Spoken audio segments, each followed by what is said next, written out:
जंगली कैदियों ने कैद खाने में नंगा नाच मचा दिया था जब उनको जिंदगी में पहली बार ज्योमेट्री बॉक्स मिला। इनको समझ नहीं आया कि इसका करना क्या है। उसमें से प्रकार निकाल के बोतल के ढक्कन में छेद कर रहे हैं, फिर उसके अंदर से पानी पी रहे हैं। आधे बच्चों को पल्ले ही नहीं पड़ रहा है कि ये दो मुंह वाले प्रकार का करना क्या है, तो बैठ के उसकी स्ट्रेचिंग खोल रहे हैं।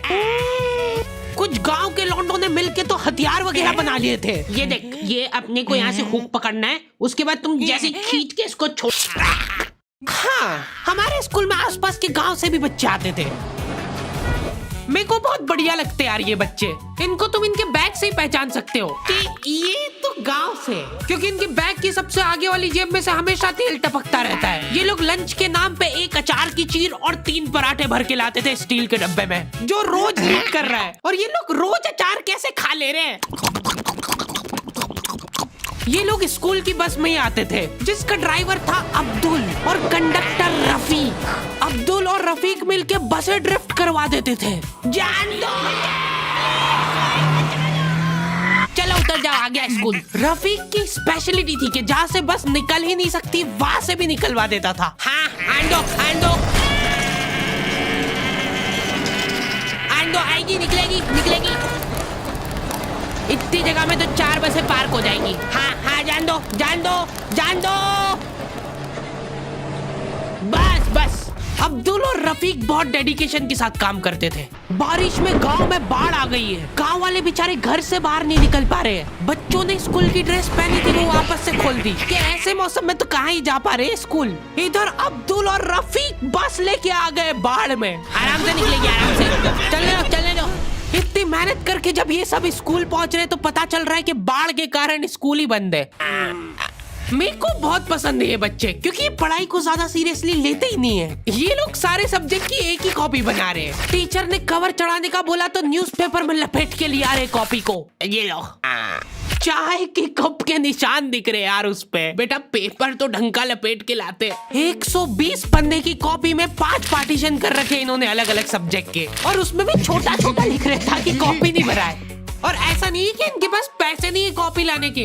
इनके गांव में इनकी इतनी जमीन है ना कि ये लोग जमीन बेच के अक्खा स्कूल खरीद सकते हैं। वो अलग बात है कि इनको इनकी जमीन का हिस्सा अभी तक मिला नहीं है, क्योंकि चाचा और पापा के बीच में घनघोर मनमुटाव है। दोनों को ऐसा लगता है कि इसने मेरे को धोखा दिया है। धोखेबाज, साथ में मत बोल। देख, मैं यहाँ पे फालतू बात करने नहीं आया हूँ। बात एकदम क्लियर है, मेरे को मिलनी चाहिए पूरी प्रॉपर्टी। अच्छा ठीक है, सबसे पहले तो तू औकात में रहे। तू रहे औकात में। अरे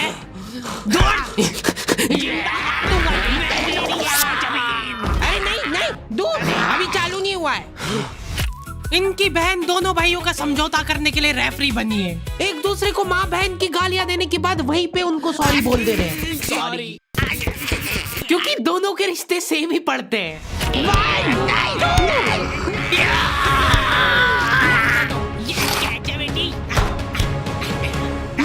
जीत गया। ये देख कोर्ट कचहरी में मिलेंगे अब। तो अभी तक वो केस चल रहा है और वो चलता ही रहेगा जब तक पापा या चाचा में से कोई मर नहीं जाता। हमारी क्लास के बच्चे बहुत बतौकड़े थे। इनके मुंह का थूक खत्म हो जाता था बोल के। अरे देखो, मैंने व्हाट्सएप स्टेटस डाला था उसका हाथ पकड़ के। अब उसको ऐसा लगा कि मेरा स्टेटस सबको दिखता है, पर मैंने सेटिंग्स में जाके स्टेटस सिर्फ उसको विजिबल कर रखा था। लॉन्डो से कुछ भी शेयर करना बहुत रिस्की काम होता है। मेरे को तो अच्छी लगती है यार कंचन। तुमने सिर्फ बोला है कि ये अच्छी लगती है, इधर लॉन्डो ने अफवाह फैलानी चालू कर दी। सर, उसको आंख उठा के मत देखना, भाई की बंदी है। जब भी वो पास से निकल रही है मत करो यार ये हरकत। वो इंटरेस्टेड होगी भी तो भाग जाएगी तुम्हारी हरकतों की वजह से। इतनी ज्यादा बकलोली सहन करने के बाद हमारे क्लास टीचर ने सोचा कि इनका सेटिंग अरेंजमेंट चेंज कर देते हैं। एक लड़का और एक लड़की बैठाएंगे, फिर देखते कैसे बात करते हैं ये। मेरे दोस्तों के पास जो लड़कियां बैठी वो बीच में बैग रख ले रही है ताकि गलती से भी ये दरिंदा उससे टच नहीं हो जाए। इनका तो फिर भी ठीक था, मेरी किस्मत तो बिल्कुल ही घटिया थी। जब तक मेरा नंबर आया लड़कियां ही खत्म हो गई हमारी क्लास की। अच्छा ठीक है, तुम अकेले बैठ जाओ। तो अब सभी बच्चों को फर्स्ट पीरियड तो मजबूरन ऐसे ही बैठना पड़ता था, लेकिन जैसे ही सेकंड पीरियड लगता था इस टीचर की क्लास के बाहर जाने में और अगले टीचर की क्लास में आने में 30 सेकंड मिलते थे हमको। उस 30 सेकंड में सब लोग अपने अपने झोले उठा के दौड़ रहे इधर उधर। जैसे ही अगला टीचर क्लास में आया, बेटा तुम सब हाफ क्यों रहे हो, तो सेकंड पीरियड में सब अपने दोस्तों के पास पहुंच जाते थे। लेकिन लड़कियों को उतनी भी सब्र नहीं है, उनको फर्स्ट पीरियड में भी बात करना है। व्हाट्सएप स्टेटस जो था वो सिर्फ उसको दिखा। क्लास के इस कोने से उस कोने तक इशारों में बातें हो रही है इनकी। लिप सिंक पढ़ ले रही है लड़कियां इतनी दूर से। या लौंडो को चिल्ला चिल्ला के बताने के बाद भी समझ नहीं आती आधी चीजें। अरे तो तुम इसकी कॉपी नानी के यहाँ क्यों लेके गए थे? सर वो मेरे को लगा मैं वहां जाके पढ़ाई करूंगा। इनसे घर में, स्कूल में, कोचिंग में कई पढ़ाई नहीं हो रही है और 4 दिन के लिए कहीं घूमने जा रहे तो उसमें बैग में कॉपियां भर ले रहे कि अब होगी पढ़ाई।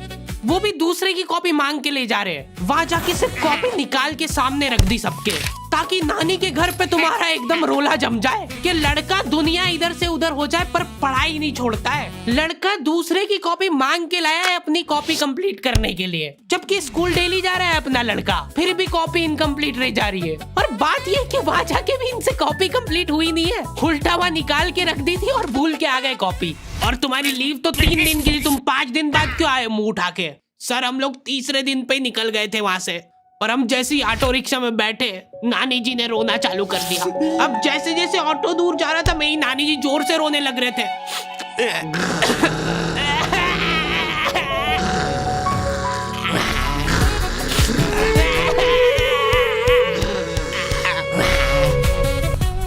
एक पूरा दिन तो इसमें हो गया सर हमारा। फिर अगले दिन मम्मी ने उतर के नानी जी को समझाया, रो मत मम्मी, ऐसे रो मत, मत रो। उन्होंने रोते रोते समझाया कि मत रो। आधा दिन ये चला, फिर आधे दिन ऑटो वाले ने वापस से मजे लिए।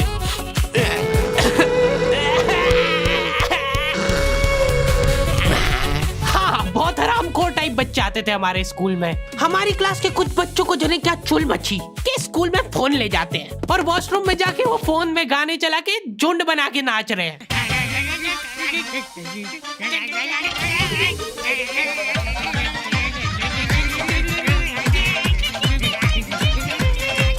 उधर साइड में लाइन डिस्टर्ब हो गई यार उन बच्चों की जो कांच में बाल बनाने के लिए लगी है। वॉशरूम में मूतने से ज्यादा लंबी लाइन बाल जमाने के लिए लगी होती थी। और तुम गौर से देखोगे इनको तो पता चलेगा कि सब लोग सेम ही चीज कर रहे हैं। बाल गीले करके अपनी जेब से कंघा निकाल रहे गोल वाला, उसके अंदर 2 उंगली फंसा रहे और फिर बाल खड़े कर रहे हैं।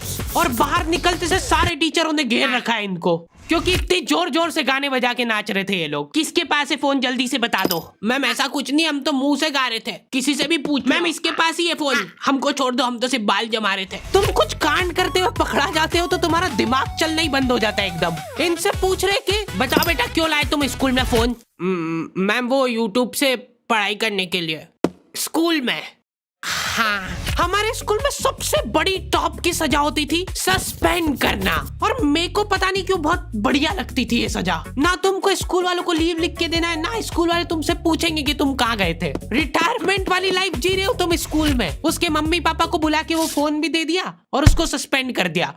अब वो बच्चा घर पे बैठ के आराम से फोन चलाता है और अपना जीवन खुशी खुशी बिताता है। उसके घर में सिर्फ 2 ही रिटायर्ड लोग हैं, एक उसके दादाजी और दूसरा वो।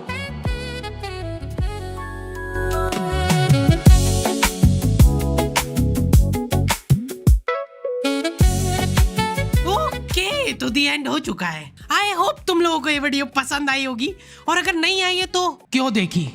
हरी भाई कम से कम 1 घंटे की वीडियो बनाया करो। वीडियो कब चालू होती कब खत्म होती पता ही नहीं लगता है। बात ठीक है, पर ये एनिमेशन बनवाते बनवाते मेरी जेब भी कब खाली हो जाती है वो पता नहीं लगता है मेरे को। इसीलिए ये वाली वीडियो के लिए हम लोग एम रख रहे हैं सिर्फ 15,000 कमेंट का। जो भी वीडियो डालने के 1 घंटे के अंदर कमेंट करेगा उन सबको मैं पर्सनली रिप्लाई करूंगा बैठ के। बस सब हो गया है, वीडियो वगैरह सब बन गई है, मैं बैठ के यही काम करूंगा। और अगर तुम लोग ये कंप्लीट नहीं कर पाए तो मैं समझ जाऊंगा कि तुम में वो पहले वाली बात नहीं रही। मिलते हैं नेक्स्ट वीडियो में।